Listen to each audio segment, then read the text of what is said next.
We want to start the 6 a.m. hour with breaking news out of Thornton. I'm Corey Rose. And I'm Steve Stager. We know that police are investigating a shooting. They've closed Colorado Boulevard from East 100th Avenue to Thornton Parkway. We have a live crew heading to the scene right now. We'll check in with them once they arrive. And our Brianna Fernandez has called a traffic impact alert for that closure.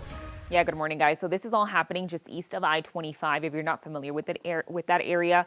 Earlier this morning at 5 o'clock, I mentioned that this was a crash that was happening at that intersection. Now we're getting brand new details from Thornton Police.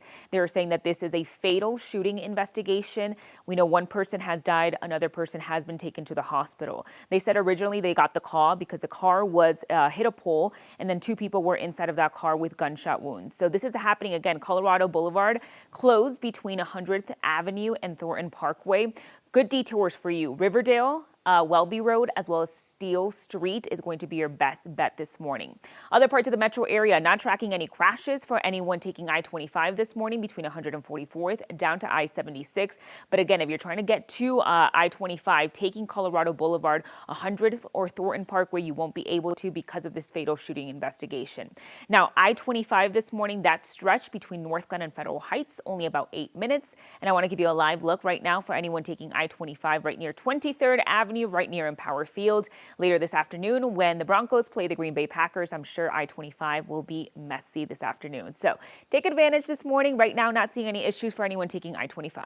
Oh, yes, it is absolutely going to be busy and very warm later on today.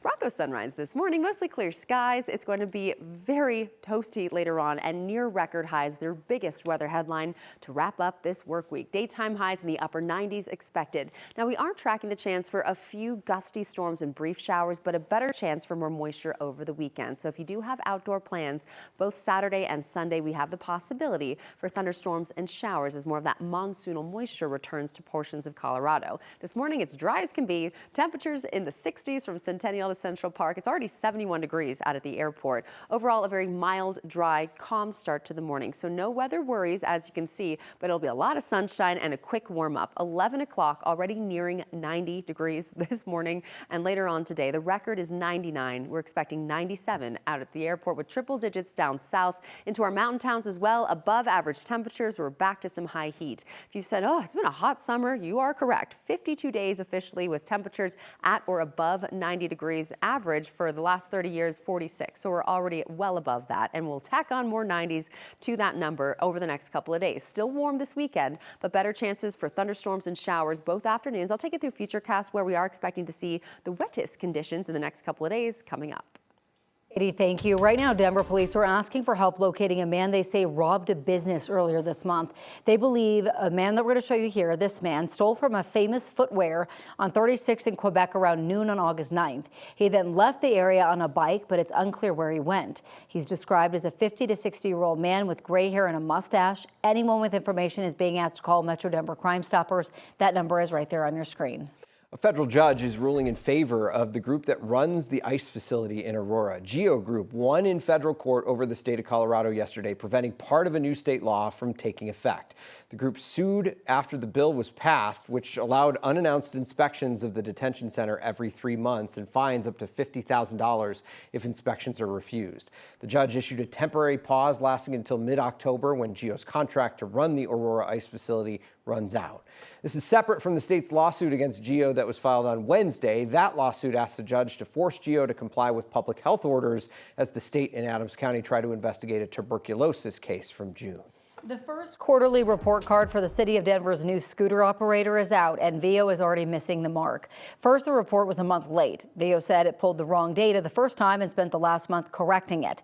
One of the company's biggest selling points was technology that identifies sidewalk riding. Well, it's working, but not keeping riders off the sidewalks. The report shows nearly 339,000 detections in 46 days. That's more than 7,300 a day.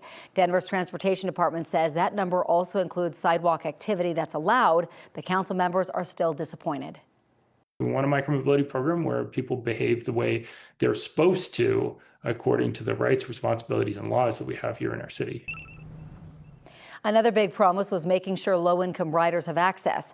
One of the city's previous operators, Lime, said it had more than 17,000 people signed up for its free program last year. VO's report says they have about 8,100 people signed up. Thousands of Coloradans are eligible for money through a settlement with a car crash or a car wash company over their automatic renewal membership practices. The state attorney general's office announced the settlement with Cobblestone Car Wash this week over allegations that Cobblestone raised prices for memberships without warning, didn't provide receipts detailing terms of memberships, and then made them difficult to cancel.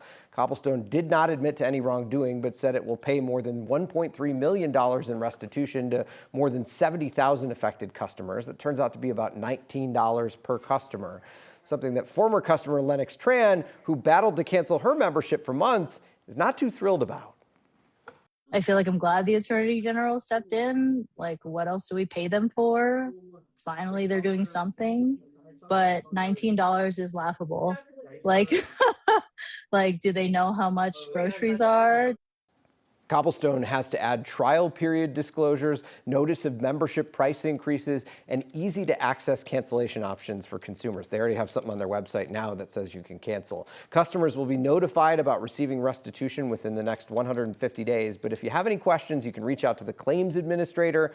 Their contact is listed right there on your screen and on our website at 9news.com. Demolition of the former City Hall building has begun in Greeley. Greeley says this iconic circular building was once a bank before becoming City Hall in 1987. It closed earlier this year, and City Services has since moved to a temporary location about a block away. Greeley says there were concerns about the building's structural integrity. All of this is to make way for the new downtown civic campus. Greeley says that will have city, county, and school district offices. There are also plans for new parking spaces and private development. Demolition of the old City Hall will continue into next week, with some of the larger pieces coming down on Wednesday. A controversial mineral rights deal in Erie is done. This week, the town announced SM Energy ended the agreement tied to the Draco well pad.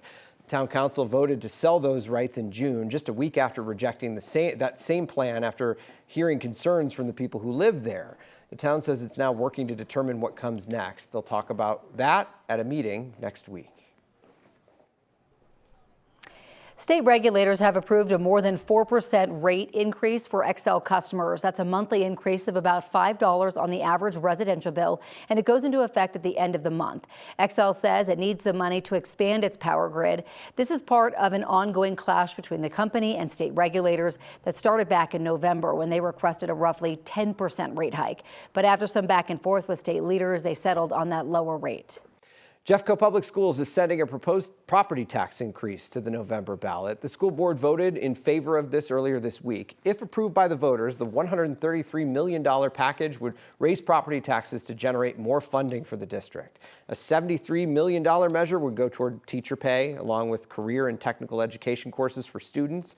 A $60 million proposal would be to use to keep the buildings running and pay for maintenance work within the district. The district says it would cost homeowners on average an extra $22.50 a month.